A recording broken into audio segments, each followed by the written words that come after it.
Hello tout le monde, c'est Thomas de la chaîne YouTube Wrestling Kingdom, j'espère que vous allez bien. Aujourd'hui on se retrouve pour la review du show JCW Fight Club 2 Houston, qui a donc eu le 4 février. Juste avant de commencer, dans cette vidéo il n'y aura pas de screen, car tout simplement, comme je vous ai dit, j'ai assez de retard du côté de JCW. Vu que j'ai vu ce show directement à ma télé, je me voyais pas remater le show pour me faire les screens, pour être à jour, voilà, j'ai décidé de vous faire la review sans les screens et juste avec les match cards. Voilà, donc maintenant on peut directement passer à la review. Nous commençons donc avec un scramble match qui était normalement un scramble match avec 6 personnes qui se transformait en 4-way car il y a eu quelques modifications dans la carte. Donc ça opposait Chris Carter contre Grim Reaper, contre Low Rider, contre Jordan Oliver dans un match qui a duré 6 minutes 42. Personnellement, comme vous le savez, j'aime bien les scramble match du côté de la JCW, donc là ça a tenu promesse, je veux dire, ça a été très bien, donc j'ai pas été déçu par la qualité. Victoire de Jordan Oliver, bon bah j'adore Jordan Oliver, donc j'étais assez content, mais je veux dire, voilà, c'était pas le match que je veux dire que j'attendais le plus. Donc disons c'était un bon match, mais voilà, je veux dire sans plus, il n'y a rien eu d'extraordinaire. Nous enchaînons avec un autre match qui a été modifié, donc de base ça aurait dû être pour le GCW Team Championship entre AJ Gray et Mysterious Q. Mais AJ Gray n'était pas présent, donc il a été remplacé par Ali Catch. Donc nous avons eu, comme vous l'avez compris, Ali Catch contre Mysterious Q dans un match qui a duré, excusez-moi, 13 minutes 51. Et franchement, c'était un de mes matchs favoris. Que ce soit Ali ou Mysterious, ils ont eu de très très bons échanges. Le match était assez bon techniquement. J'adore les deux. Faut savoir, Mysterious Q est un de mes favoris à la Reality of Wrestling et Ali Catch, une de mes favoris du côté de JCW. Faut savoir que les changements de cartes, je les ai découverts qu'en matant le show. Je veux dire, j'avais pas été spoilé ni rien, donc le match j'ai trouvé très très très intéressant et j'ai beaucoup apprécié. Et je dirais peut-être que c'est pas peut-être que c'est dans mon top 2 de mes matchs préférés. Après, je sais pas si ça je le passerai en premier ou en deuxième, mais en tout cas, c'était un de mes matchs préférés de la soirée, ça c'est sûr certain. Et du coup, je sais pas si je l'avais dit aussi, c'est victoire de Ali Catch du coup, donc assez content personnellement. Nous passons au prochain match qui était donc Ninjama contre Nick Wayne. Donc, comme vous l'avez compris, là, il n'y a pas eu de modification ni rien dans ce match. En plus, j'aurais été déçu parce que c'est un match que j'attendais beaucoup car voilà, j'adore les deux. Nick Wayne est un jeune talent qui va bientôt décoller vu sa ceinture à la EW. Ninja Mac, lui, qui va bientôt se diriger du côté de Noah. Donc, c'est deux jeunes stars qui vont bientôt faire beaucoup parler d'eux. Donc, Ninja Mac du côté du Japon et Nick Wayne, donc, comme j'ai dit, du côté de la EW. Le match, je ne sais plus si j'ai dit la durée, mais la durée, elle était de 6 minutes 56. Je pense que le match aurait pu faire un petit peu plus durer, mais bon, ça après c'est pas bien grave, hein. La qualité était présente, là, ça c'est sûr. Victoire de Ninja Mac, personnellement, je suis pas contre. J'étais assez satisfait du match, juste un peu déçu de la durée. J'aurais fait un petit peu durer un petit peu plus longtemps, peut-être jusqu'aux 10-12 minutes. Ça aurait été fun, mais bon, pour les durées qu'il y a eu, j'ai trouvé le match assez fun. Nous passons au prochain match qui est pour le Local Wrestling Championship que pose donc le champion Dante Leon qui défendait son titre contre Sam Stackhouse dans un match qui a duré 13 minutes 27. Et je vais être honnête, j'attendais pas grand chose du match. Je vais être clairement honnête avec vous, même si j'aime bien les deux. Et au final, ça a donné un match vraiment sympathique. Je veux dire, niveau qualité, il était bon. Je veux dire, il y a pas à négliger la qualité. Et au final, j'ai bien aimé le match. Je dirais pas qu'il est dans mes favoris, il faut pas exagérer non plus. Mais il reste quand même un match assez intéressant à suivre. Et du coup, on a eu un changement de titre car Sam Stackhouse est devenu le nouveau champion de la Logo Wrestling. Donc personnellement, c'était pas un match que j'attendais trop, donc bon, je vais être honnête, je m'en foutais un peu. Voilà. Nous passons au prochain match qui opposait donc Atticus Cogar contre Gino Medina.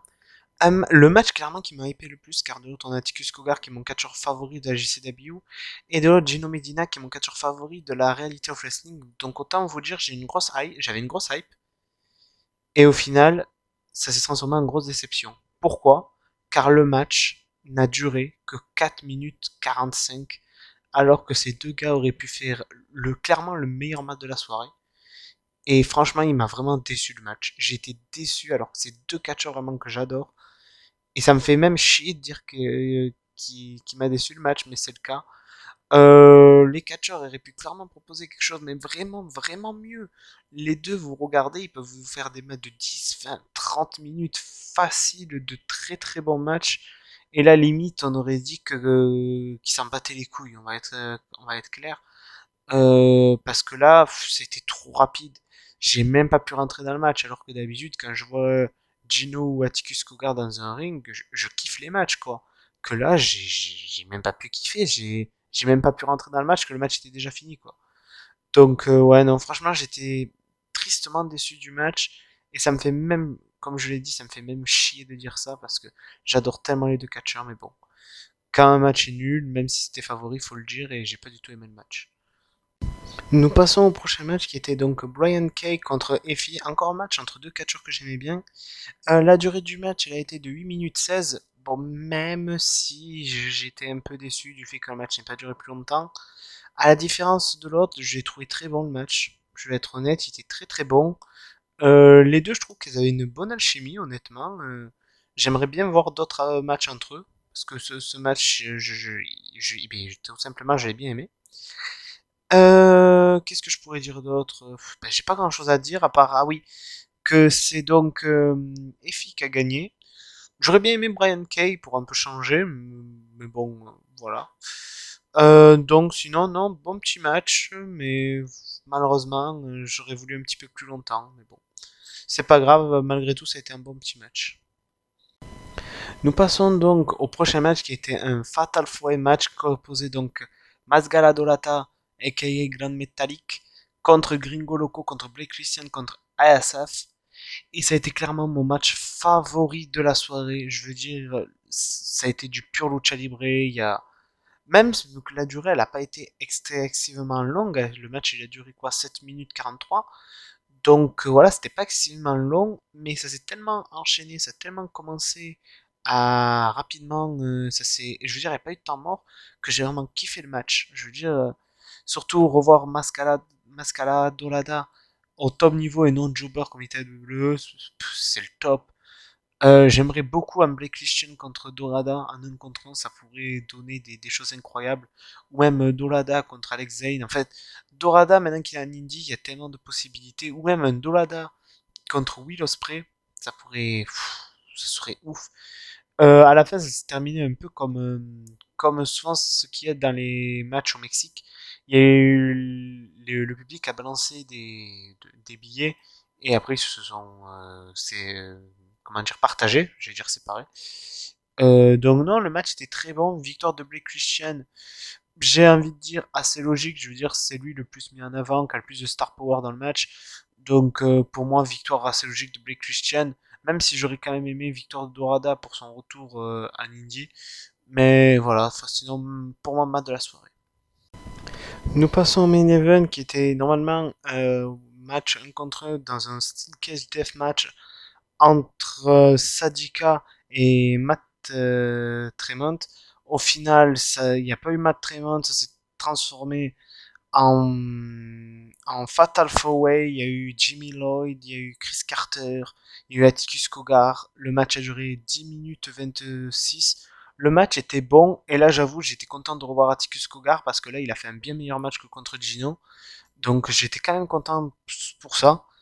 Mais en fait, j'ai pas compris en fait. Je vous avoue, j'ai pas trop compris.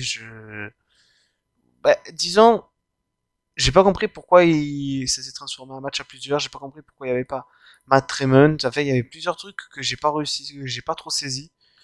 Donc le match était bon, mais voilà quoi. Je veux dire, il y avait rien de spécial. Le match était bon, un peu bordélique, mais bon. Mais ouais, sans plus quoi. Nous arrivons donc à la fin de la vidéo. Et ce show-là, disons, il y a eu trois matchs qui m'ont marqué le plus. C'est Ninja Mac contre Nick Wayne, Ali Catch contre Mysterious Q, et le match avec ASF, Gringo Loco, Dolada et Blake Christian. Mais voilà, ça me fait chier de dire ça, mais pour moi, c'est un des shows que j'ai le moins aimé de la JCW depuis que j'ai commencé la compagnie. Enfin, il y a eu des changements de cartes, il y a eu des matchs que je veux dire qui n'ont pas été bookés à leur juste valeur parce qu'il y a des matchs qui ont eu des durées plus longues alors que ce n'était pas nécessaire, d'autres qui auraient pu durer plus longtemps pour donner un bien meilleur match. J'ai trouvé en fait ce show là, il y a eu des bonnes choses, mais il y a quand même eu plus de mauvaises choses que de bonnes choses. Après, si vous avez envie de le regarder, je vous le conseille. Je veux dire, voilà, chacun a son avis parce qu'il y a des bonnes choses. Autant vous avez trouvé le show excellent, hein, mais c'est juste que moi, connaissant la plupart des catcheurs et catcheuses de ce show-là, je m'attendais à un show bien meilleur. Et à part trois matchs, disons, qui ont tenu la promesse, les autres, je les ai pas trouvés à la hauteur d'un show JCW que d'habitude, je regarde un show JCW, vous regardez les reviews que je fais, d'habitude, je dis ouais, c'est excellent, c'est tout. Mais là, malheureusement, ça n'a pas été le cas. Il y a eu que trois matchs pour moi qui en ont valu la peine, en fait. Alors que tous les talents présents étaient bons, hein. C'est juste que c'est le temps qu'on leur a donné, voir les bookings des matchs qui étaient pas bons. Parce que je veux dire, les catcheurs et catcheuses, en aucun cas, je leur manquerai que de respect en disant que c'est leur faute. C'est la faute du booking, tout simplement. Donc voilà. Donc n'hésitez pas. Ah oui, avant. Demain, je pense que je vais vous faire la vidéo au final sur les deux nouveaux noms de la Hall of Fame de Ring of Honor. Voir peut-être vous en sortir une autre si j'ai le temps. Je pense que demain j'essaierai de regarder les shows JCW, si t'en regarder un ou deux, et de préparer les vidéos en avance où vous aurez les shows, déjà la review de préparer et tout. Et moi je pourrais justement m'avancer sur d'autres vidéos hors review que j'ai envie de faire. Parce qu'au final, il y a tellement de reviews et j'ai du retard sur certaines fédérations que voilà, les vidéos que hors review preview, j'ai pas le temps forcément de les faire, qu'au moins j'essaierai là de faire des vidéos enregistrées en avance. Et voilà. Donc, sinon, n'hésitez pas à liker, commenter, partager et vous abonner. Et on se retrouve pour une prochaine vidéo. À plus!